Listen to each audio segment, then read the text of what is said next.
So, who do we have here today? Well, my name is Reiner, and I'm the owner and CEO of Courtex Performance. And where are you based? What is Cortex Performance?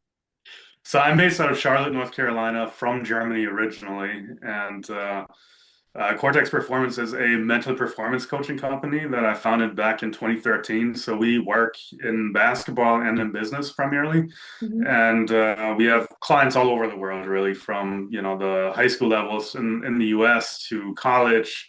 A lot of players in FIBA, EuroLeague, and then in the NBA as well. And so we not only work on the player side, but also work with a number of coaches on their mental game, leadership, culture development, things of that nature. And then that trickles up to the organizational level as well in some cases, to where we support entire basketball organizations across, coaching staff, players, performance staff, and the front office. I saw, I think yesterday that you made a partnership with Canada basketball, right? That's huge. Yeah, it is. Yeah, we're super excited about it. This is a relatively recent development, but we'll have opportunity to support Canada basketball across all of their youth national teams and then the senior men's national team as well. Mhm. And hopefully, build a longer term collaboration there towards the World Championships and Olympics. Yeah, that's fantastic. So what I want to know what inspired you to start Cortex? Hmm.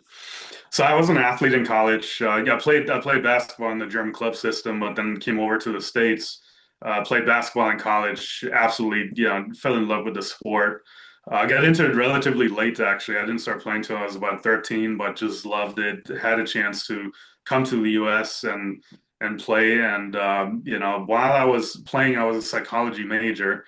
And at some point, maybe a couple semesters in or something, I came across a sports psychology elective class, and that was probably my first introduction to the whole field of sports psychology and mental performance. Mhm. And it was probably at that point that I decided there was a real pathway for me to combine the two things I was most passionate about in psychology and sports performance. And so later on, that then I guess inspired me to go to graduate school initially for counseling psychology, and then my doctorate was in sports psychology and motor learning. Before I then started my business a couple of years after that, but those were kind of the origins. And even prior to that, when I was in high school in Germany, I always just had an interest in understanding how to work with people, and how do people think.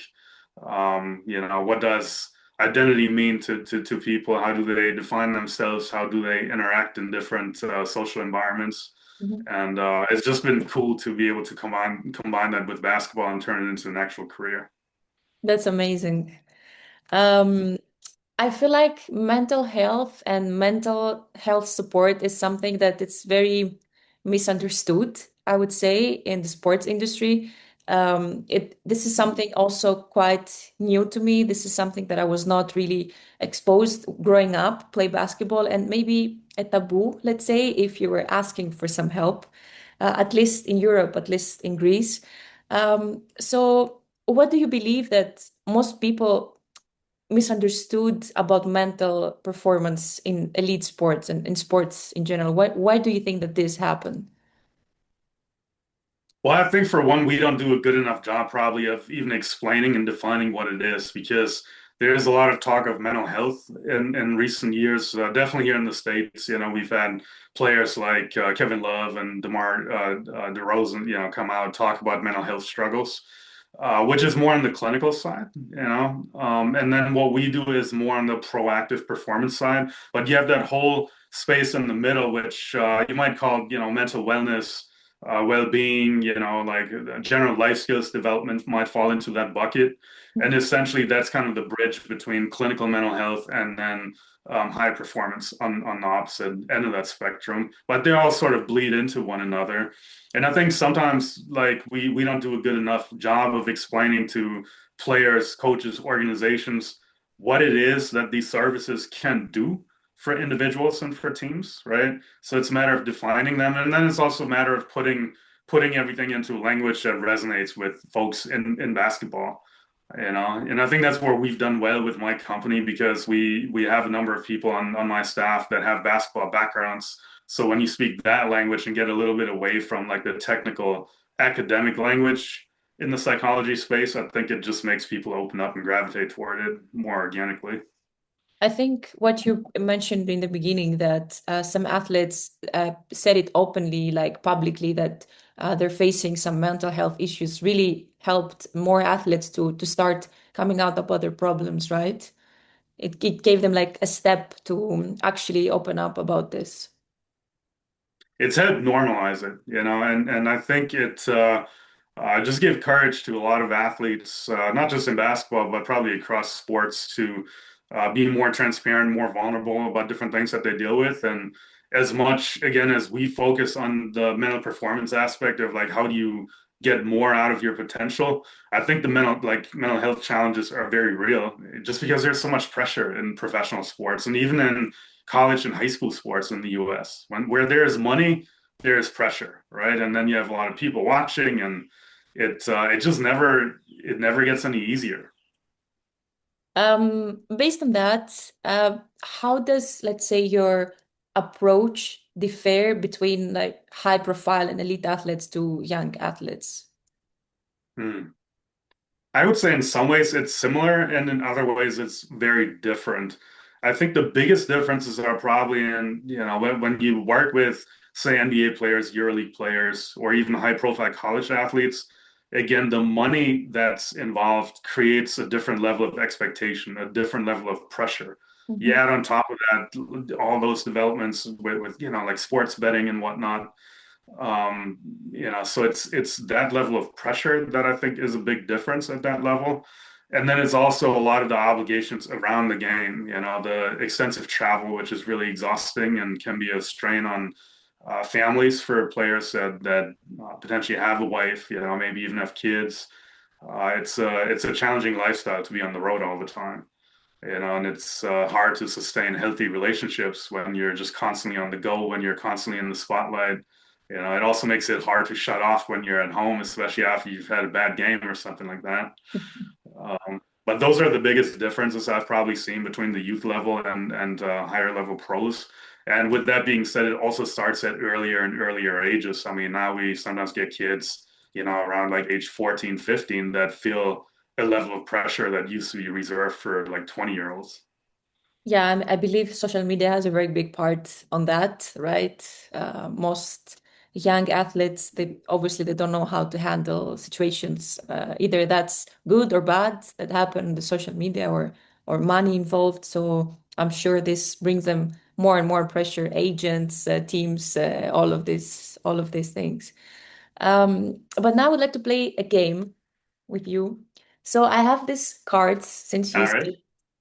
since you said that you work with some EuroLeague players, and I actively watch EuroLeague, and I would Mhm. like, so I have many here, either like legends from the past or athletes that play here now. I'm gonna choose two top athletes. I'm gonna choose Spanulis and Pogazol. I'm sure you're very, you know who both of these athletes are and what they did on court. How would you, let's say, explain maybe some of their decision making on the court or how they were reacting maybe on some stressful situations? Or have you seen any specific situation that, for example, Spanulis reacted crazy against their coach or anything like this? Mm. I want to start with Pau Gasol because you mentioned decision making. He's somebody that I watched probably more than I watched Spanulis because I moved to the States a long time ago. So, I watched Gasol in the NBA a lot and watched him in EuroLeague as well. But I think he's probably a great example of somebody that just has a quick brain, if you will. I think he had a tremendous understanding of timing, space, a great skill set to put the ball in the right spots as well. But I think he just saw the game differently than most big men did. I mean, his skill level, his versatility, his passing ability at his size was quite unique for a long time, and obviously impactful at different levels, both in Europe and the NBA. And I think with him, what's interesting too is I know in a lot of ways he probably credited Kobe to like his development of mental toughness, quote unquote, if you will, because they originally lost the finals to the Celtics, right, and then came back and won back-to-back championships, and a lot of that was credited to Powell stepping up his physicality on top of being just a smart, intelligent player, because you got to combine both of those attributes in order to make it at the highest level. Yeah. Yeah. Would you like to say something about Spanulis? I have a lot to say, but I'll leave you Yeah. go. For me, No, what's this is. really, what I would like to hear from a professional like you is I really do not understand how this athlete and current coach obviously had this mental ability to take always the last shot, right? And I think this is a very tough situation. This is the most tough situation, especially when we're talking about EuroLeague finals or Greek League finals or whatever that was. How do you have this strength to take always the last shot in your team? I mean, it's a good question. I don't know enough about his background, and you do wonder if it's something that to a degree players are born with, that clutch gene, if you will, and to what degree it can be developed. But I do think that some players have a natural personality to feel more confident in those situations, and experience obviously helps. I think with him too, what I remember about him is like I always felt like he played at his own pace. So he was able to slow the game down for himself. So when everything seemed rushed and hectic out there, especially in high pressure situations, I would imagine that if you asked him, to him, the game was still relatively slow, and he could see how to get to those spots that he could have success from and maybe get off a last second shot or something like that.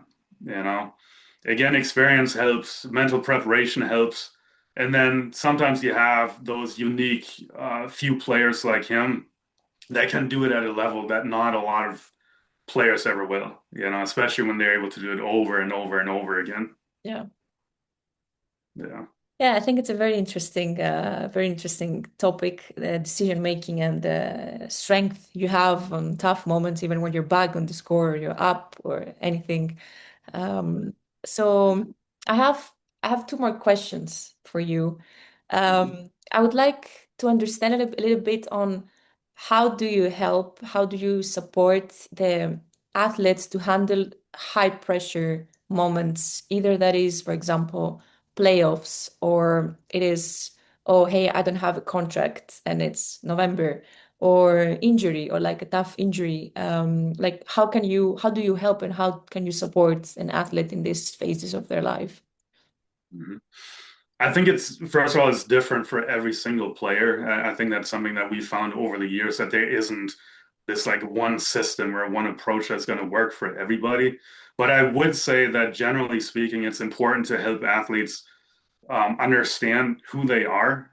So the more clarity a player has on who they are and what they bring to the table, the easier it is to, I think, navigate adversity, come through under pressure, and different things like that. One thing that we've actually found to be quite helpful to a number of our players is shifting the focus to more of an action-based and behavioral approach, because a lot of the time players get too hung up on how they want to feel and how they want to think. A lot of players want to figure out, well, how do I think more positively, or how do I feel, more confident or more relaxed? I think oftentimes the key actually is to start at a behavioral level and look at, well, what are the behaviors you engage in when you are feeling your best? And can you duplicate those behaviors when you're not, in terms of like the volume of your communication with teammates, things like clapping, huddling up, um, being ready to just rip and go, when you catch it against the closeout.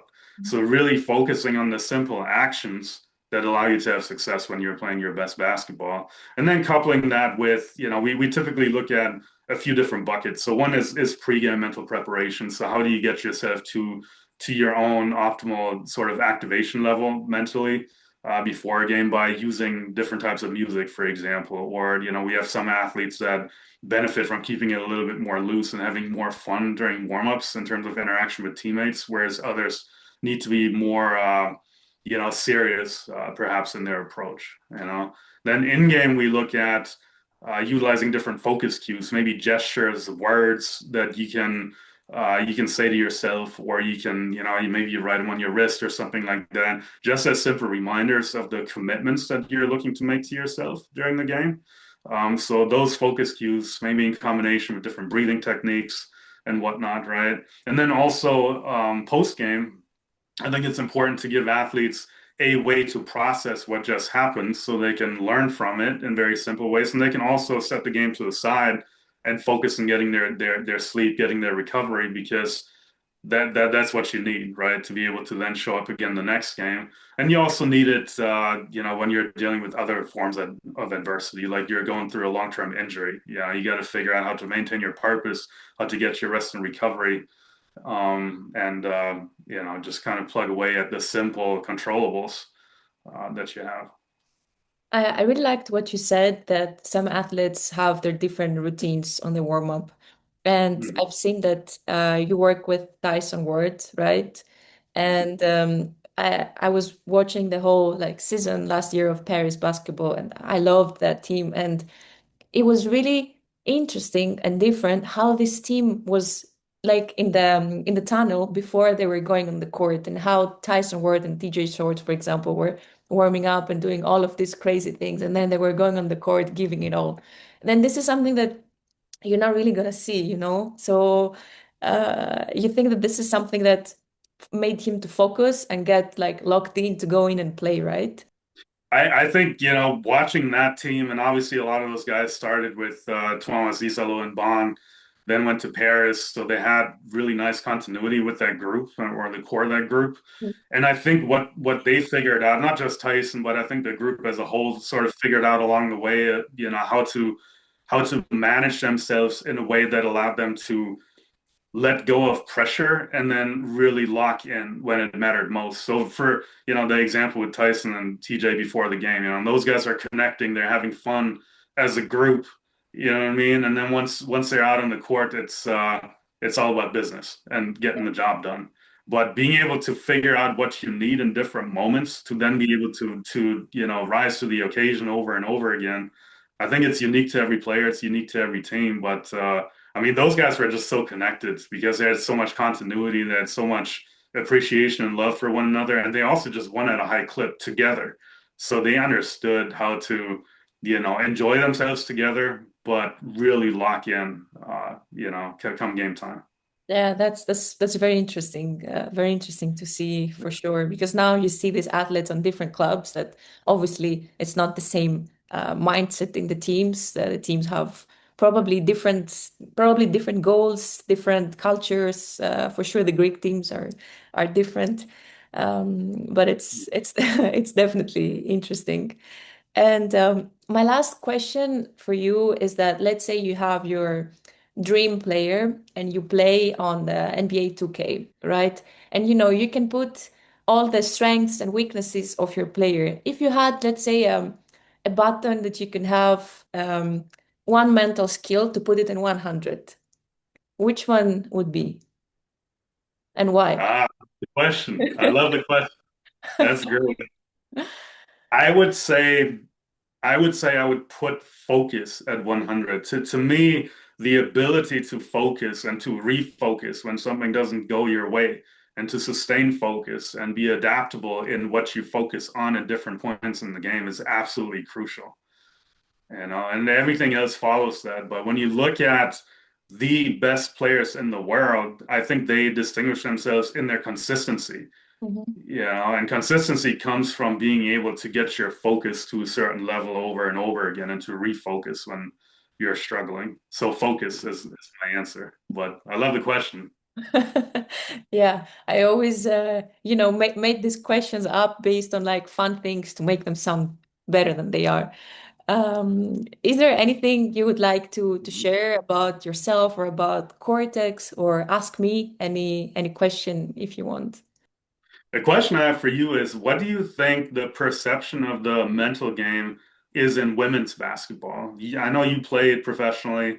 What role does the mental game and mental performance play on the women's side, in your opinion? So yeah, as I said, growing up and playing basketball, it was something that was not there. It was something that if you ever go to your coach and be like, "Hey, I have this problem," they would be like, "Okay, you're gonna solve it." But I think this is something that plays a very crucial role, and there are many different circumstances that can lead a female athlete to stop being an athlete. And this is maybe a part of why I stopped playing. And this can obviously be part of the sexism that you have, and how you're dealing with this. I recently saw a post. I don't know if it's true that there's some focus, like some groups on like WhatsApp or whatever, and they're betting on female games based on their periods, for example. I feel like this is something that is insane, that they can actually find out what is the cycle of a woman and how this can affect their performance and bet on that. Yeah, so I believe that when you end up in some situations like this, or situations within the team, that I think most people know that within a female team, especially in basketball and football, might be some other issues that not everyone can accept and know how to behave. I think it's really important.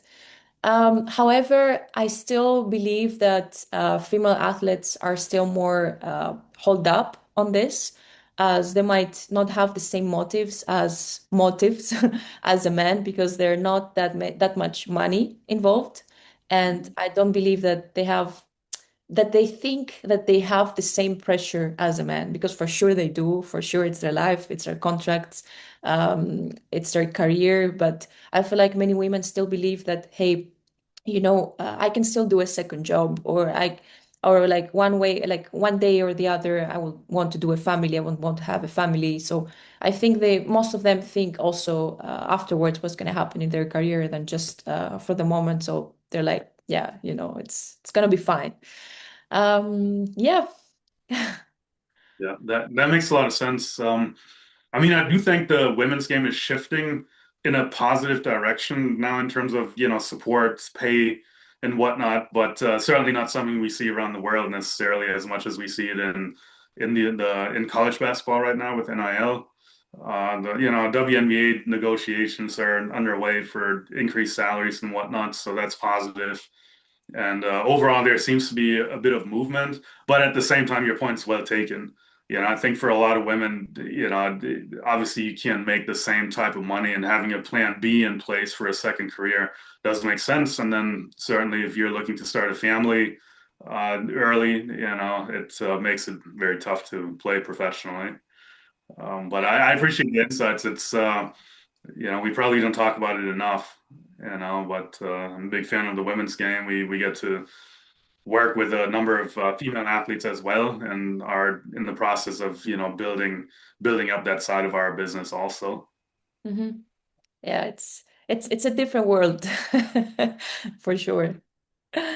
Well, I want to thank you so much for being part of this show, of this podcast, of sharing your story and tell us who you are and what is Courtex, and how Courtex can support professional and non-professional athletes. Thank you for having me. And I think to sum up, I would just say for anyone that tunes in, and maybe as a player themselves or as a coach, I would say the mental game and mental performance coaching and development is really for anyone that wants to get better. And I think that's important to keep in mind. It should be a proactive part of anyone's development, just like you invest in strength and conditioning and on-court skills training as a player. Amazing. Thank you so much, Rainer.